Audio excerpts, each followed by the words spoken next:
오늘 우리에게 주시는 하나님 말씀은 이사야 61장 1절로 3절까지의 말씀입니다. 이사야 61장 1절로 3절 세 절의 말씀인데요. 우리 합독을 하도록 하겠습니다. 주 여호와의 영이 내게 내리셨으니 이는 여호와께서 내게 기름을 부으사 가난한 자에게 아름다운 소식을 전하게 하려 하심이라. 나를 보내사 마음이 상한 자를 고치며 포로된 자에게 자유를, 갇힌 자에게 노임을 선포하며 여호와의 은혜의 해를, 우리 하나님의 보복의 날을 선포하여 모든 슬픈 자를 위로하되 무릇 시온에서 슬퍼하는 자에게 화관을 주어 그 죄를 대신하며 기쁨의 기름으로 그 슬픔을 대신하며 찬송의 옷으로 그 근심을 대신하시고 그들이 의의 나무 곧 여호와께서 심으신 그 영광을 나타낼 자라 일컬음을 받게 하려 하심이라. 아멘. 이 시간 성가대의 찬양이 있겠습니다. 할렐루야. 오늘도 주님의 말씀이 우리에게 새 믿음과 결단 주시기를 간절히 축원합니다. 오늘은 아름다운 소식이라는 제목으로 여러분과 말씀의 은혜를 나누기를 원합니다. 여러분은 살아오시면서 나를 정말 기쁘게 하는 그런 아름다운 소식, 어떤 것이 기억이 나시나요? 최근에는 어떤 소식들이 있으셨나요? 한번 생각해 보셔도 좋습니다. 정말 나를 너무나 기쁘게 만들어주는, 신나게 만들어주는 그런 소식이 있으셨나요? 어떠세요? 부모님들은 자식들이 원하는 진학을 했다는 소식, 취업이 쉽지 않은데 원하는 직장으로 취업을 했다는 소식을 들으면 기쁘실 겁니다. 오랫동안 투병을 해왔는데 암이 완치되었다, 병원으로부터 이런 얘기를 들어도 참 기쁜 소식이겠지요. 열심히 일한 직장에서 인정받고 승진했다라는 것도 참 좋은 소식일 겁니다. 하지만 이 땅에 있는 여러 소식들은 누군가에는 기쁨일 수도 있고요, 반대로 누군가에게는 그렇지 않을 수도 있습니다. 누군가는 승진하지만 누군가는 낙방에서 승진 못합니다. 누군가는 진학을 하지만 누군가는 그 진학에 실패하기도 하죠. 같은 일이 누군가에는 기쁨이 될 수도 있고 또 그렇지 못할 수도 있습니다. 이 땅의 기쁨은 어떤 걸까요? 누구나 누릴 수 있는 기쁨이고 오래가는 기쁨일까요? 지금 나는 어떤 기쁨이 있습니까? 우리는 한번 오늘 아름다운 소식, 참된 아름다운 소식이 무엇인지를 생각해야 하고, 특별히 그 기쁨이 지금 우리에게도 있는지 한번 생각해 보기를 원합니다. 지금도 여전히 이 땅은 아름다운 소식이 필요한 땅입니다. 참 경제적으로 어렵다는 말씀들을 많이 하시지요. 저도 이렇게 밖에 나가서 걸어다니다 보면 이 작은 상가들이 생겼다가 또 금방 없어지고 또 생겼다가 없어지고 하는 것을 많이 봅니다. 아유, 저기 또 가게가 바뀌었네, 또 바뀌었네. 경제가 참 어렵다는 말씀들을 합니다. 장사가 잘 되고 열심히 뜻해서 사업도 잘 되면 좋겠는데 그런 좋은 소식이 잘 들리지 않네요. 사람들 관계에 단절이 된 안타까운 소식도 있지요. 마음의 상처들, 너무 열심히 살다가 번아웃이 돼서 고갈이 된 상태, 이런 모든 상황들, 모든 사람들에게 우리는 좋은 소식이 들려왔으면 좋겠습니다. 정말 절실합니다. 좋은 소식이 과거가 아니라 지금이었으면 좋겠고 지금 나에게 있었으면 좋겠습니다. 그래서 기쁘고 신났으면 좋겠습니다.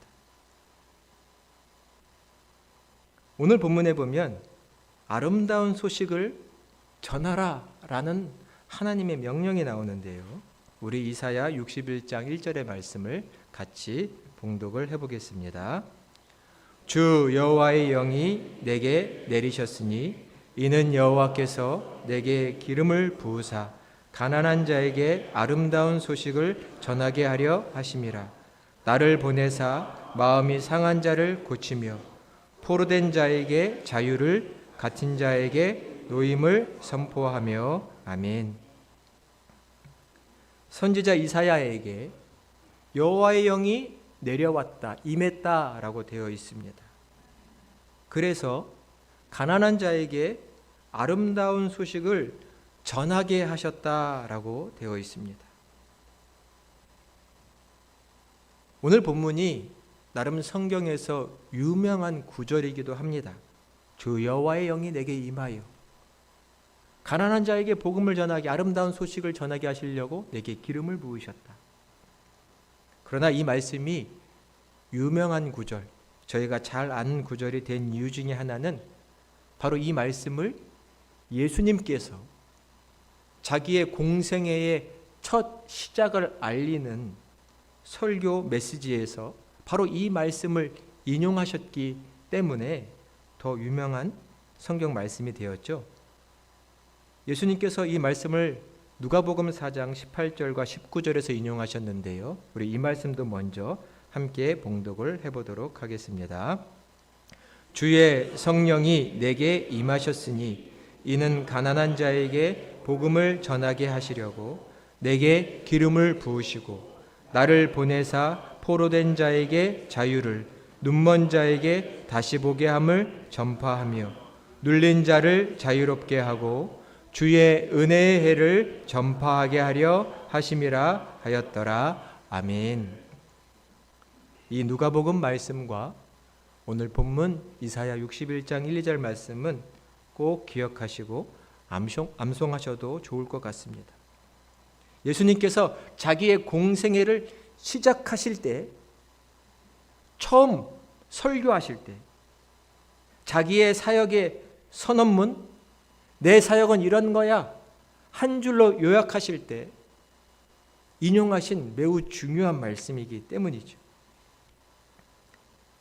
누가복음 말씀을 잠깐 살펴보면 당시의 유대인 남자들은 안식일마다 회당에 모여서 성경을 읽고 그 읽은 말씀을 해석할 수 있는 권리가 유대인 남자들에겐 있었습니다. 예수님께서 회당에서 성경을 읽으려고 쓰셨는데 어떠한 사람이 성경을 갖다 줬는데 그게 이사야 두루마기 책입니다. 예수님은 이 두루마기를 펴서 읽으셨는데 그 읽은 부분이 오늘 딱 성경 본문입니다. 이 말씀을 읽고서는 예수님이 해석을 하셔야 하는데 그 해석의 내용이 뭐냐면 오늘 이 말씀이 너희의 귀에 응하였다, 성취되었다, 이렇게 간단하게 해석하시는 겁니다. 너희가 들은 이 말씀이 나를 통해서 너희에게 성취되었다. 이렇게 성경을 읽고서는 해석을 하시는 겁니다. 사람들은 알아들었을까요? 이 이사야의 예언이 아름다운 소식을 전하라, 곧 아픈 자를 치료하고 갇힌 자를 자유케 하라는 이 말씀이 나 예수를 통하여 성취되었다고 예수님이 해석하신 겁니다. 예수님이 이 땅에 오신 목적 무엇인가요? 그 아름다운 소식이 무엇인가요?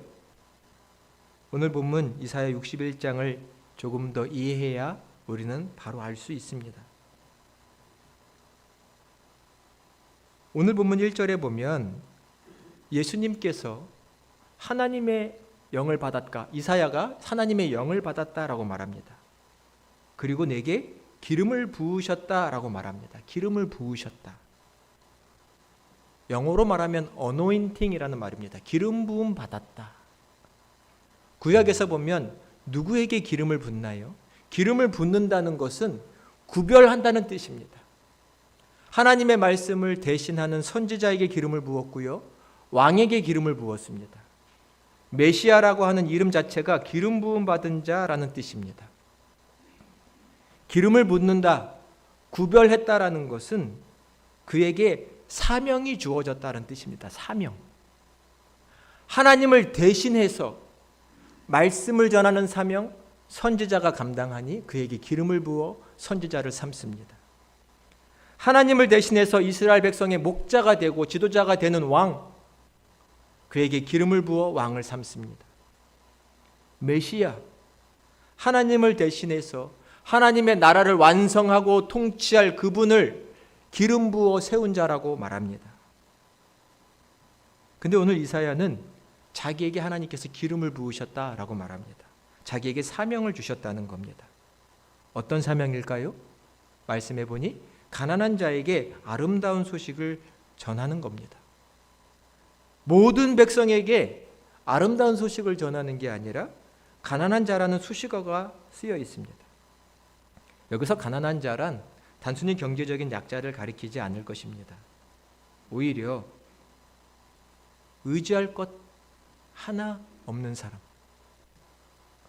스스로는 다시 일어날 수도 없는 사람, 하나님만 기다려야 하는 그런 사람들을 가리켜 가난한 자라고 생각할 수 있습니다. 하나님만 간절히 기다리는 사람들. 오늘날로 한번 묵상을 해서 제가 말씀드려보면 가난한 자는 누굴까요? 정서적으로, 관계적으로 가난한 사람들이 있습니다. 이렇게 사람들이 많지만, 수많은 군중이 있지만 그 중에 고독한 사람들이 있습니다. 군중 속의 고독이죠. 분명 가족이 있어요. 아내도 있고 남편도 있고 자녀도 있습니다. 근데 외롭네요. 가족이 있어도 외롭습니다. 직장에서 어울리지 못하고 소외당하는 사람들도 있습니다. 이 정서적으로 너무 가난해요. 관계적으로 가난한 사람들이 있습니다. 심리적으로도 가난한 사람들이 있습니다. 자존감이 바닥입니다. 자존감이 없어요. 하도 많은 실패와 실수를 하다 보니 내 마음은 자신감이 없습니다. 상처가 가득합니다. 영적인 가난도 있습니다. 내가 예수 믿는 사람이라고 하는데 내 인생의 방향을 모르겠습니다. 하나님께서 나를 향한 목적과 뜻이 무엇인지를 알지 못해서 맨날 방황합니다. 어떻게 살아야 하지? 무엇이 답이지? 영적인 가난이 있습니다. 이런 모든 사람들, 의지할 것 없고 스스로 일어날 수도 없고 하나님 어떻게 해야 하죠? 하나님만 바라보는 모든 사람들을 가리켜 우리는 가난한 자라고 할 수 있고, 하나님께서는 이사야에게 그러한 가난한 자들에게 아름다운 소식을 전해주라고 말씀합니다. 아름다운 소식을 전해야 하는 사명을 이사야가 받습니다. 그러면 이 아름다운 소식, 그 내용이 중요하겠죠? 아름다운 소식의 내용. 이사야 말씀은 두 가지를 말합니다. 첫 번째는 마음이 상한 자 고쳐주겠다. 이것이 첫 번째 아름다운 소식의 내용이고, 두 번째 갇힌 자, 억눌린 자 자유롭게 해주겠다. 해방시켜주겠다. 이것이 두 번째 아름다운 소식의 내용입니다. 마음이 상한 자를 고쳐주겠다. 치료하시는 하나님, 치료하시는 예수님입니다. 마음이 상한 자라고 했는데요, 히브리적인 표현을 보면 마음이 부셔진 사람, 깨진 사람이라고 히브리어 성경은 쓰여 있습니다. 마음이 완전히 부셔졌어요. 박살이 나버린 겁니다. 세상 살아가면서 내 그 순수하고 깨끗하고 온전했던 그 마음이 완전히 박살이 나버렸어요. 스스로 회복해 보려고 해도, 내 마음을 추스려 보려고 해도, 고쳐 보려고 해도, 깨끗하게 만들어 보려고 해도 되지 않습니다. 부셔진 마음, 주워 담아서 만들어 보려고 해도 만들어지지 않는 내 마음, 완전히 부셔진 마음, 내가 고쳐줄게. 복음입니다. 기쁜 소식. 네 마음 내가 고쳐줄게. 상처받은 마음 고쳐줄게. 여러분 어떠세요? 내 마음은 어떤가요? 회복이 된 마음입니까? 아니면 아직도 부셔져 있고 상처받아 찢어져 있는 마음입니까? 어떠세요? 어떤 마음이에요? 어떤 마음이세요?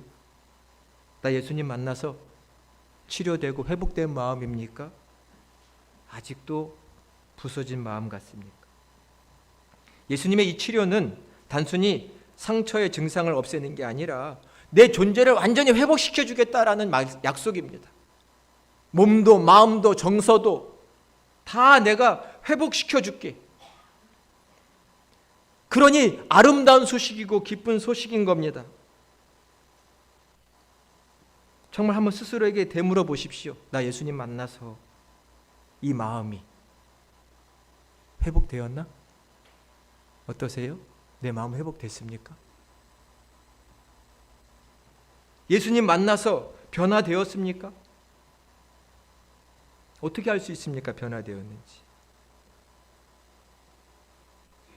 사람들이 그냥 장난치듯이 옆 사람 옆구리를 쿡 찌르면 왜 찔러? 간지럽네 뭐 이럴 수 있잖아요. 그죠? 근데요, 상처난 곳을 찌르면 까무러치는 겁니다. 자지러지는 거죠. 상처난 데를 그냥 찌르면 그냥 살살 찔렀을 뿐인데 상처난 곳 찌르면 난리가 납니다. 왜요? 말 그대로 상처이기 때문입니다. 우리는 그냥 일상에서 할 수 있는 일들이고 대화인데 누군가는 까무러치고 자지러지고 격하게 반응합니다. 저 사람이 문제가 아니라 나를 찌른 사람이 문제가 아니라 나한테 아직 상처가 치료되지 않은 거예요. 상처 투성이니까 조금만 찔러도 난리가 납니다. 나는 회복된 마음이 치료된 사람입니까? 한번 돌아보셔야 됩니다. 이 대림시기에 누구도 내 스스로도 나를 회복시키지 못합니다. 오직 예수 그리스도만 우리의 상처난 마음을 치료해 주시는 줄로 믿습니다. 이것이 우리의 신앙 고백입니다. 주님, 내 마음도 내가 어떻게 못해요? 병원도 가봤고 저 사람도 만나고 상담도 해봤지만 내 마음은 치료 안 돼요. 내가 상처난 마음, 부셔진 마음을 치료해 줄게. 내가 치료할 수 있단다. 이것이 우리의 아름다운 소식입니다. 주님은 그것을 하시겠다고 오신 겁니다. 내게 주의 성령이 임하여 기름을 부어 아름다운 소식의 메시지는 상처받은 마음을 싸매고 치료하시겠다는 겁니다. 두 번째 이 복음의 소식은 무엇이냐면 포로된 자를 자유롭게 해주시겠다는 겁니다.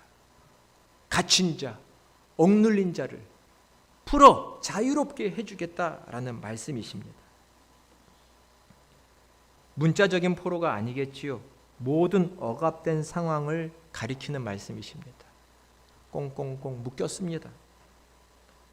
특별히 이 말씀은 내가 너희를 자유롭게 해주겠다, 해방시켜주겠다라는 이 말씀은 유대인들의 율법에 나와 있는 희년 사상을 전제로 하는 것입니다. 오늘 본문 이사야 61장 2절에 보면 여호와의 은혜의 해를 선포해라 라고 나와 있습니다. 은혜의 해를 선포하라. 이 은혜의 해라는 말이 희년을 가리키는 말입니다. 유대인들은 이것을 희년으로 해석합니다. 우리 먼저 레위기 25장 10절 말씀을 같이 한번 봉독해 보겠습니다. 레위기 25장 10절의 말씀입니다. 자막을 띄워주세요. 봉독하겠습니다. 너희는 50년째 해를 거룩하게 하여 그 땅에 있는 모든 주민을 위하여 자유를 공포하라. 이 해는 너희에게 희년이니 너희는 각각 자기의 소유지로 돌아가며 각각 자기의 가족에게로 돌아갈지며. 아멘. 희년이라는 말 자체가 기쁨의 해, 기쁜 해라는 뜻입니다. 이 레위기 말씀을 잠깐 보시면요, 공포해야 되는 게 있는데 뭘 공포해야 하나요? 자유를 공포하라라고 되어 있습니다. 여러분 희년을 잘 아세요? 희년. 안식년이 7년마다 한 번씩 돌아오죠. 7년에 한 번씩 안식년이 있습니다. 안식년이 7번 지나면 49년째고 그 다음 해를 희년, 기쁨의 해라고 말합니다. 이때는 무엇을 하냐면 모든 사람들에게, 이스라엘 모든 땅에 자유를 공포합니다. 자유를 50년이라는 세월 동안 집을 빼앗겼습니다. 살 땅을 빼앗겼습니다. 누군가 밑에 가서 종처럼 살아야 합니다. 가족이 뿔뿔이 흩어졌습니다. 행복한 가정생활을 하지 못합니다. 오랜 시간 동안 가족도 만나지도 못하고 그 따뜻한 온기도 느끼지 못하고 식구들끼리 모여 밥도 못 먹고 내 사업장도 빼앗기고 땅도 빼앗기고 집도 빼앗기고 난 밑에서 총처럼 사는 인생입니다. 이것이 언제 끝날려나? 이렇게 살아 뭐하나? 그런데 하나님께서는 50년마다 원상복귀, 빼앗긴 땅 돌려주고 내 집도 돌려받고 가족과 모여 살 수 있는 그런 희년이라는 제도를 만들어서 50년이면 원상복귀하는 해가 있습니다. 그러니 그때가 되면 땅도 얻고 가족도 만나고 하면서 기쁨의 잔치자리가 일어나는 해인 거죠. 희년, 은혜의 해라고 말할 수 있습니다. 이스라엘 백성들에게는 그 해가 있었고 하나님의 주권이죠. 가진 자가 자기 것 내주면서 네 땅 다시 가져가라, 네 집 다시 가져가라 할 사람이 어디 있습니까? 근데 하나님의 주권과 통치를 인정하는 자들은 이 희년의 법을 받아들이고 따라야 하는 것이죠. 은혜라고 밖에는 말할 수 없는 겁니다. 이 희년은 인간이 살아가는 이 땅이 하나님의 땅이다라는 사상을 전제합니다. 인간의 땅이 어디 있습니까? 이거 하나님이 다 만드신 겁니다. 우리는 이 땅에 태어나서 하나님이 주신 은혜로 이 땅을 살아갈 뿐입니다. 근데 인간들은 다 내 땅이라고, 내가 더 많은 땅을 차지하겠다고 하죠. 하나님이 막아서셔서 50년마다 원상복귀해, 그리고 인간은 인간답게 살게 해라고 명령하신 것이죠. 희년은 자유가 공포되고 해방이 이루어지고 회복이 일어나는 해인 것입니다. 예수님은 이것을 전제로 너는 이 희년을, 아름다운 소식을 전하라고 말씀하시는 것입니다. 예수님은 나를 통해서 이 희년이 온전히 성취된다라고 말씀하시는 거죠. 우리는 보이지 않는 감옥에 살아갑니다. 너무나 많아서 시간상 다 말씀드릴 수가 없지만 어떤 감옥 속에 살아갈까요? 수많은 사람들이 중독에 빠져 있지요. 요즘은 이 손바닥만한 스마트폰에 헤어나오지를 못합니다. 다 이것만 보고 앉았습니다. 그죠? 전철에서건 길을 가면서든 어디서나 여기에 매여 삽니다. 물론 그 기술이 필요하기도 하죠. 도박에도 매이고 온갖 음란물에 매이고 온갖 알코올에 매여 살아가는 사람들이 있습니다. 또 관계의 포로가 된 사람들이 있습니다. 안전 욕구가 큰 사람들이 있죠. 저 사람에 기대서 살아야 되겠다. 저 사람의 힘을 빌어서 살아야 되겠다. 사람에게 묶여 삽니다. 반대로 사람 눈치만 보며 삽니다. 저 사람 눈치, 이 사람 눈치 보면서 이 관계의 포로가 되어 살아가는 사람들도 많습니다. 두려움의 포로가 된 사람들도 있지요. 뭐 작은 일 하나 할 때마다 실패하면 어떡하지? 잘 안 되면 어떡하지? 또 미래가 불안합니다.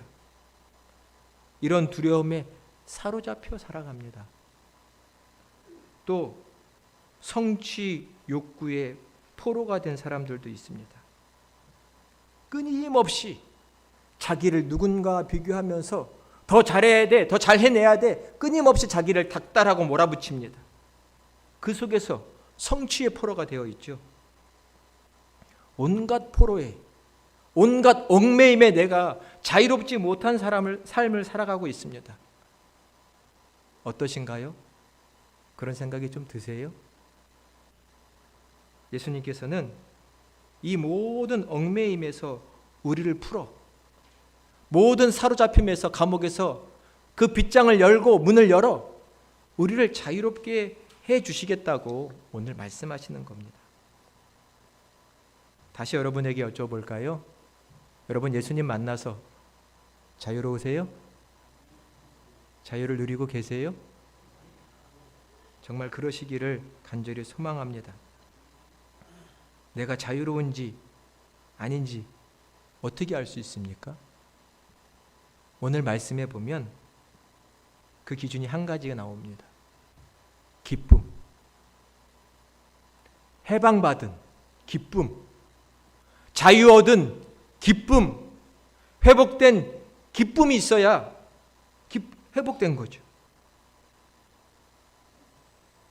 해방받은 자는 샘솟는 기쁨이 있는 겁니다.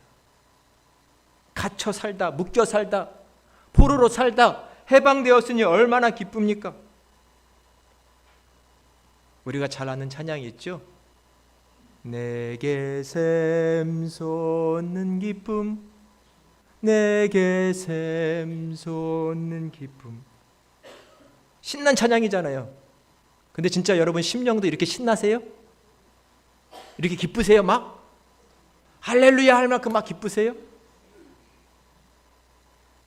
해방받은 사람인데, 자유 얻은 사람인데 기뻐야죠.